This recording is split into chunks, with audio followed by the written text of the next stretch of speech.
Good morning, folks.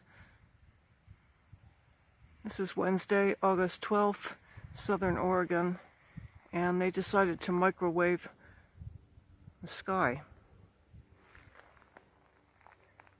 Just getting you a glimpse. There are some old trails around up here to the east, but I'm sure they're not going to show up. They're a little bit earlier.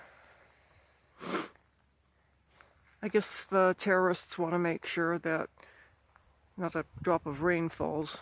Not that these really look like rain clouds, but they wouldn't want to take the chance during the summer of giving us any extra moisture that might stop any potential fires.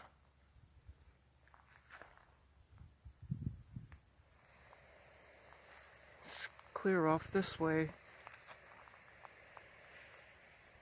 A little bit up here towards the north.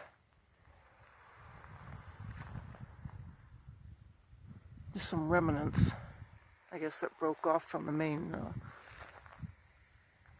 bank of clouds here. That's an old trail up there.